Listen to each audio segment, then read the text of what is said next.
Assalamualaikum warahmatullahi wabarakatuh. Perkenalkan, nama saya Zita Liza Aras, mahasiswa program studi pendidikan vokasional mekatronika Universitas Negeri Makassar dengan NIM 220206500006. Nah, pada kesempatan kali ini saya akan membahas mengenai multimedia pembelajaran interaktif. Namun sebelum kita melangkah lebih jauh seperti apa itu konsep dari multimedia pembelajaran interaktif, yang pertama kita harus paham dulu nih, tujuan dari belajar multimedia pembelajaran interaktif ini apa sih? Nah, tujuan dari pembelajaran multimedia interaktif ini untuk memberikan peserta didik pembelajaran yang lebih efektif dan menarik, juga bisa memberikan peluang atau peranan yang lebih besar kepada peserta didik. Nah, tujuan yang ingin kita capai itu ialah agar yang pertama peserta didik dapat memahami nih konsep dari multimedia pembelajaran interaktif. Yang kedua, bisa merancang dan menerapkan pembelajaran itu, dan yang ketiga bisa mengetahui peranan apa sih yang diberikan untuk pembelajaran multimedia interaktif ini. Media interaktif ini adalah suatu multimedia yang dilengkapi dengan alat pengontrol yang dapat digunakan untuk atau dapat diatur oleh penggunanya. Nah, sehingga pengguna ini dapat memilih apa yang dikehendaki untuk diproses.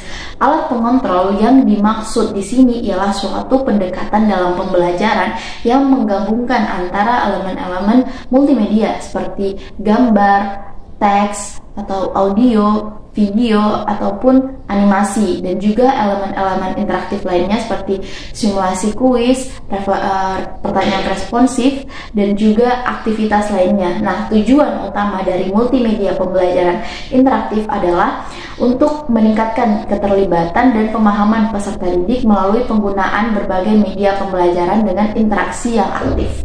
Nah, untuk membuat sesuatu kita pasti memerlukan yang namanya perencanaan nih, atau perancangan. Jadi ada juga perancangan di dalam media pembelajaran interaktif. Nah, perancangan multimedia pembelajaran interaktif ini ialah proses membuat bahan pembelajaran. Jadi perancangan itu ialah proses untuk membuat bahan pembelajaran apa yang akan disajikan, atau bahan pembelajaran apa yang menggunakan berbagai media dan elemen interaksi aktif yang akan digunakan. Nah, untuk membantu orang-orang belajar dengan cara yang lebih menarik dan efektif. Jadi media atau multimedia pembelajaran interaktif ini bisa membantu orang-orang belajar untuk lebih menarik dan efektif. Nah, dimana pertama-tama dari sebuah perencanaan tentu saja kita harus mengidentifikasi terlebih dahulu apa tujuan dari pembelajaran tersebut. Lalu yang kedua, memilih jenis media atau konten. Nah, bisa kalian lihat di gambar samping saya itu. Jadi di sini itu ada bentuk dari atau skema dari perancangan multimedia pembelajaran interaktif. Dimana yang pertama itu tentu kita mengidentifikasi tujuannya. Yang kedua, kita menentukan konten atau media apa yang digunakan dalam bahan pembelajaran ini. Di sini ada contoh seperti suara, animasi, gambar, video, dan elemen-elemen interaktif yang lainnya. Lalu selanjutnya kita menyusun nih alur seperti apa, atau bagaimana alur seperti apa yang akan disajikan, atau bagaimana pembelajaran itu akan disajikan, bagaimana proses pembelajaran itu akan disajikan ke peserta didik. Lalu yang terakhir ialah apakah akan ada diberikan semacam kuis di akhir pembelajaran sebagai bahan evaluasi. Nah, setelah kita mengetahui konsep dari multimedia pembelajaran interaktif, setelah kita mengetahui apa itu media pembelajaran interaktif, selanjutnya kita melakukan perancangan untuk melakukan multimedia pembelajaran interaktif. Tentu setelah perancangan tersebut akan ada yang namanya pengembangan dari perancangan yang kita lakukan agar kegiatan atau aktivitas pembelajaran yang kita lakukan bisa lebih efektif dan bisa lebih bagus lagi. Nah, di sini di samping saya ada sebuah konsep atau gambar dari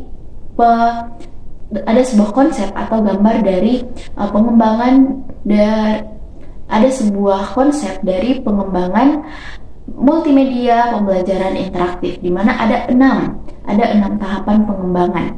Yang pertama itu ada konsep. Nah, di tahapan konsep ini mencakup dari yang tadi saya jelaskan tentang mengidentifikasi konsep atau ide dasar untuk multimedia pembelajaran yang akan dilakukan. Ini termasuk di dalamnya itu ialah melibatkan pemahaman peserta didik tentang apa sih tujuan pembelajaran yang akan dicapai, dan juga di sini di konsep ini kita memilih untuk tahapan pengembangan konsep, kita memilih target peserta didik yang mana yang akan kita berikan pembelajaran, dan materi yang akan diajarkan adalah materi apa, serta pada tahap ini juga akan membagi atau merancang struktur umum dari multimedia pembelajaran interaktif. Nah, tahap yang kedua ialah perancangan. Nah, setelah kita memahami konsepnya, memahami tujuannya, mengidentifikasi siapa muridnya, selanjutnya kita melakukan perancangan. Nah, perancangan ini setelah konsep diidentifikasi, perancangan pun dilakukan. Nah, ini mencakup perancangan rinci tentang bagaimana multimedia akan terstruktur, bagaimana konten akan disajikan, dan jenis media seperti media apa yang akan digunakan. Jadi perancangan ini di sini kita lebih menstrukturkan lagi dari konsepnya nih, lebih mencakup peranan rincian dari multimedia pembelajaran yang akan dilakukan, seperti apa jenis konten yang akan disajikan, dan jenis media atau elemen interaktif apa yang akan digunakan. Dan perancangan ini mencakup kayak tata letaknya, warnanya, desain visual yang akan ditampilkan itu seperti apa. Nah, selanjutnya di poin yang ketiga itu ada pengumpulan bahan. Nah, tentu saja ketika kita mendengar nama atau kalimat pengumpulan bahan, kita pasti sudah paham kan pada tahap ini kita akan mengumpulkan semua bahan yang diperlukan untuk multimedia pembelajaran seperti teks, gambar, audio, video, dan elemen interaktif seperti pertanyaan atau simulasi kuis yang akan diberikan pada akhir sesi pembelajaran.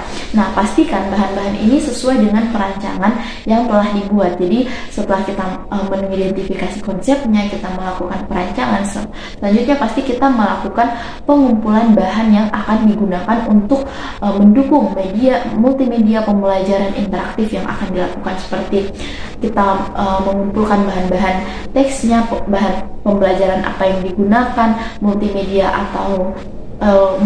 apa yang akan digunakan, dan juga yang paling penting itu ialah pastikan bahwa bahan-bahan yang dikumpulkan ini atau bahan-bahan yang disediakan ini sudah sesuai dengan perancangan yang telah kita lakukan atau yang telah kita tetapkan. Nah, poin yang keempat itu adalah pembuatan. Nah, ini adalah tahap di mana kita benar-benar membuat multimedia pembelajaran, di mana kita menggabungkan semua elemen-elemen bahan yang telah dikumpulkan dan membuatnya menjadi sebuah media pembelajaran yang interaktif sesuai dengan rencana yang kita buat.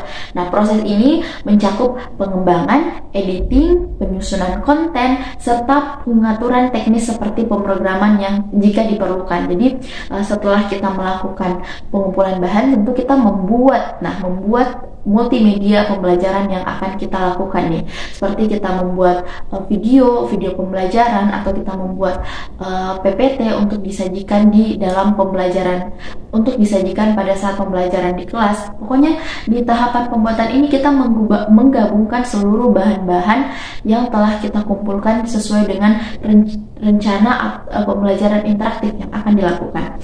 Nah, yang kelima ialah percobaan. Nah, setelah multimedia pembelajaran interaktif selesai dibuat, lakukan uji coba dan evaluasi nih. Undang peserta didik atau pengguna potensial untuk mencoba multimedia ini. Amati respon mereka, perhatikan masalah yang mungkin muncul, dan terima umpan balik untuk perbaikan. Jadi, untuk tentu dalam sebuah merancang pembelajaran itu, jika hanya dilakukan sekali, pasti tidak kurang efektif.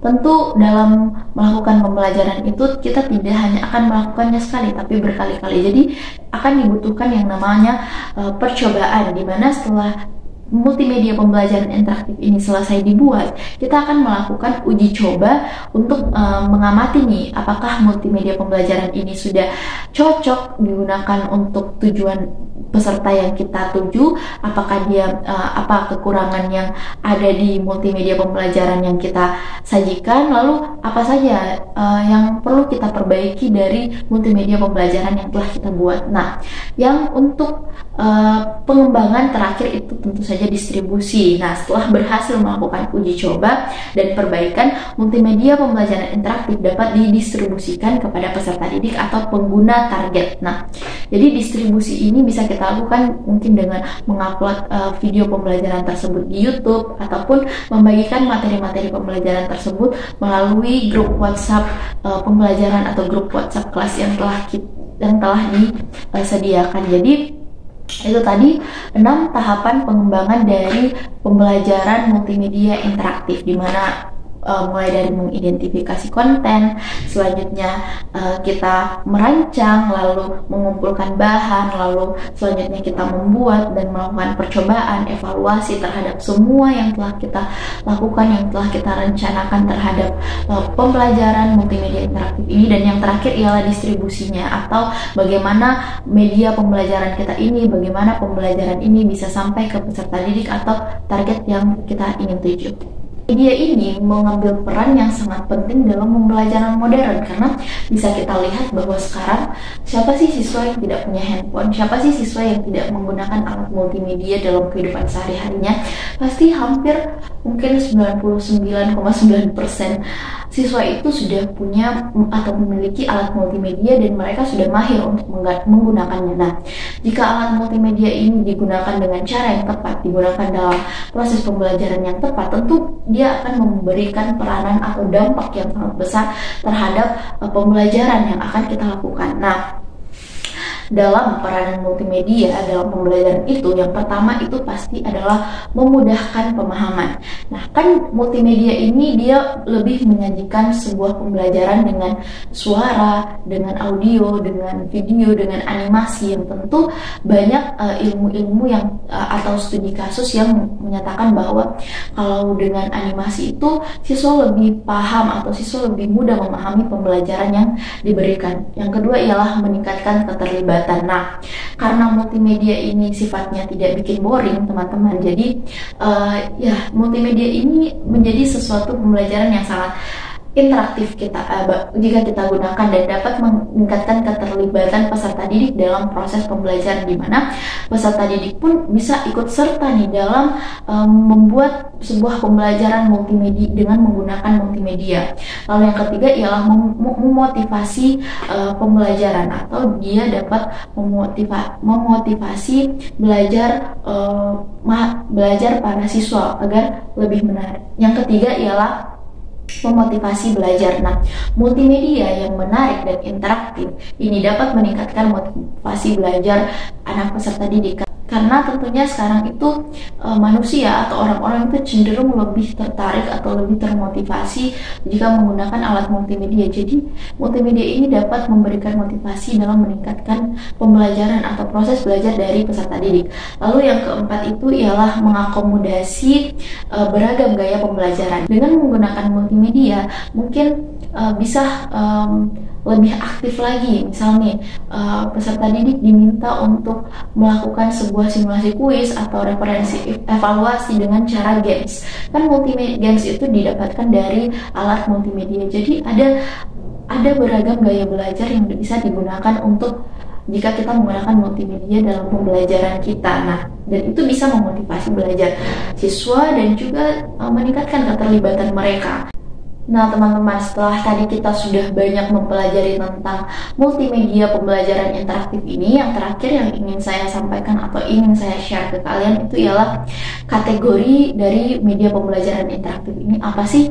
Lalu karakteristik dari media pembelajaran ini seperti apa, dan manfaatnya nih, manfaat dari multimedia pembelajaran interaktif ini seperti apa. Sebenarnya kalau manfaat tadi itu sudah banyak saya sebutkan ya, dan itu mungkin sudah tersirat manfaat-manfaat dari multimedia pembelajaran interaktif. Nah, yang pertama itu adalah kategori multimedia pembelajaran interaktif. Nah, kategori di sini dimaksudkan adalah apa saja sih pengaplikasian atau apa saja sih itu multimedia pembelajaran interaktif. Yang pertama itu ada edukasi online. Nah, edukasi online ini ialah media pembelajaran yang tersedia secara daring di berbagai platform pendidikan online Yang kedua ialah aplikasi pembelajaran. Nah, aplikasi ini salah satu contohnya ia bisa dirancang khusus untuk pembelajaran interaktif.